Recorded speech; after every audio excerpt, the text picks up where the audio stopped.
Hi everyone, my name is Ronan, and I'm really happy to introduce to you my Capstone research. So the title of my research is Gaming Through Depression: How can game-based media help with depression and how effective is it? I am sure that if you have watched any of my previous presentation videos, you should be pretty familiar with my idea by now. So today I just want to spend more time and focus more on giving you details about my latest research findings. So first of all, game-based interventions are indeed helpful for people who have moderate level of depression. And researchers have also found out that different types of games can be effective for patients in different age groups and for patients who have different medical backgrounds. However, in my opinion, after doing so much research, I've found out that game-based interventions compared to traditional psychological therapy lacks real-time emotion evaluation, which means that the content of the game is unchangeable. So, for example, if the patient is depressed and anxious, he can choose to go to a traditional therapy session, and then the counselor will give him advice and treatment based on his mood level or, say, depression level. And then maybe the counselor will ask him to come back to the office twice a month, and then the treatment that he provided for the patient will be changed based on his mood level then.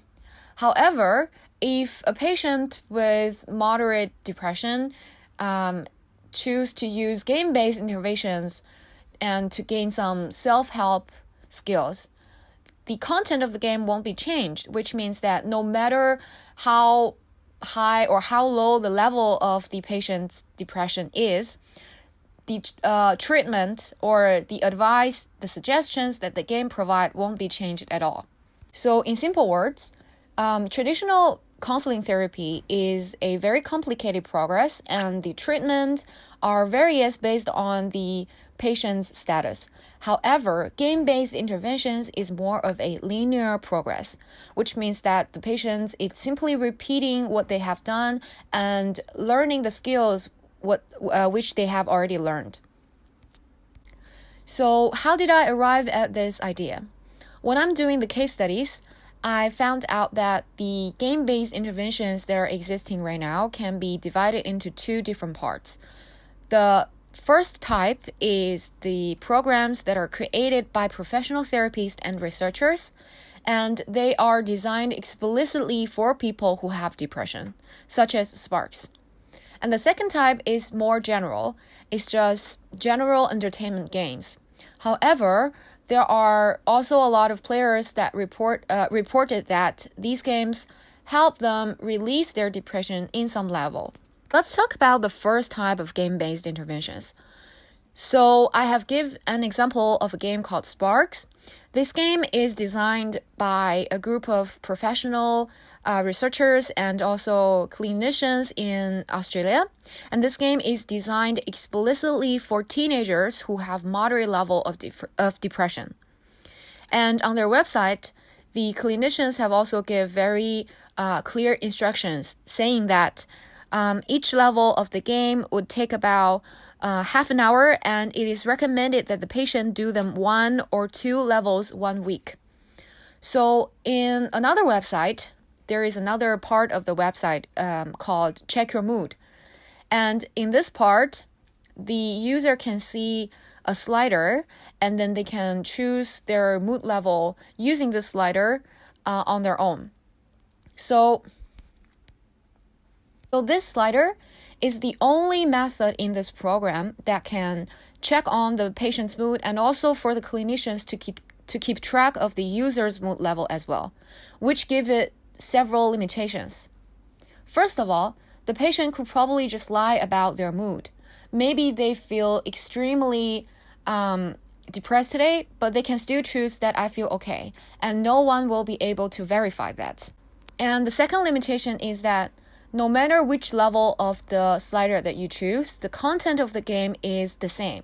So for example, no matter if you are okay today or if you feel very depressed and very anxious, the content of the game, the quest that you play, and the skills that the program teaches you, it's still the same.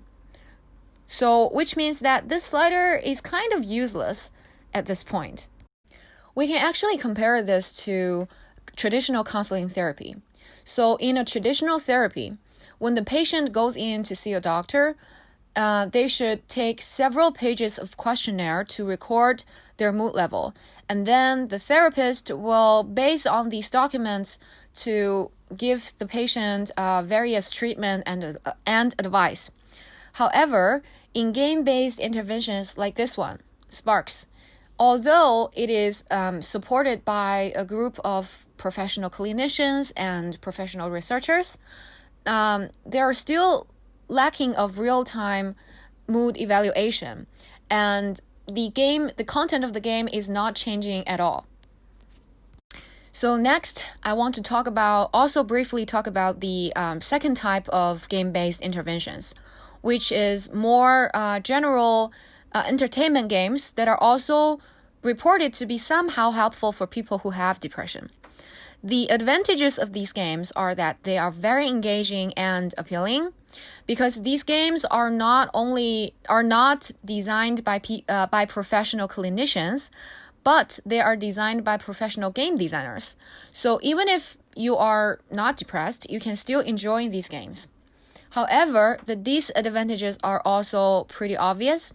They are lack of scientific support. So maybe it's just something that in the storyline of the game that helps people to release their pressure and depression, but it is not scientifically proved that these games can be used as a game-based interventions for patients who have depression and anxiety. So when I first noticed about these games, I was very curious about why do they work? And how does it work? Because these games are not designed explicitly for people who have depression. And after doing some research, I have noticed that these games all have a symbol of depression or anxiety in it. So for example, in the first game, Celeste, there is always like a ghost or a shadow kind of character following the little girl. And then the little girl's job is to, through platform jumping, to conquer the ghost. And then the second one is Gris. This game is also very beautiful. So in this game, the symbol of the depression and anxiety is that the girl, the main character, lives in a world without any color, and her mission is to bring different color back to the world through a series of adventures. So because there is a symbol of depression or anxiety in the game, the players can conquer these symbols in a way, and then they can feel good about themselves. So if you still remember about my previous presentation videos, you should remember that most of the game-based interventions are designed based on something called a CBT pattern, which is cognitive behavioral therapy. And this therapy is designed to help people change the way they think and then change the way they behave. So no matter it's Celeste or Grease, these two games are both changing the way the users think by letting them conquer the symbols of depression and anxiety, and then making them feel good about themselves, making them feel confident enough to actually conquer the problems in their real life. However, no matter it is the first type of game-based interventions, the programs that are designed by professional therapists, or the second type, more general entertainment games, they both lack what I called real-time mood evaluation system, which means that this has become the biggest limitations for all game-based interventions. I feel like I have been spending a lot of time telling you the bad things about game-based interventions, and maybe you are curious. If it has so many limitations, then why do we still use it? Why are you still studying about it? I want to tell you guys that no, that's not the case. because game-based interventions are more effective than traditional therapy in a lot of different cases. And due to the time limitation, I want to save that part to my final paper. And if you're interested, you can go to my documentation blog. So next, I want to briefly talk about my research methodologies. I am mainly using secondary resources, so reading academic journals and books, and also doing case studies on my own, which I have already introduced to you in the previous slides. And as for the summarization of my presentation, here I have listed 5 different points, and these points might not be all explained in this presentation, but some of them are listed in my previous presentation video, so I don't want to spend too much time about it in this one. So for the last part, I want to talk about what I will do for spring semester. So of course, I want to design a game for people who have depression and anxiety. Also, it will be based on the CBT pattern because after doing so many research, I feel like CBT pattern is really helpful, and it is used in not only just game-based interventions, but also traditional counseling therapy.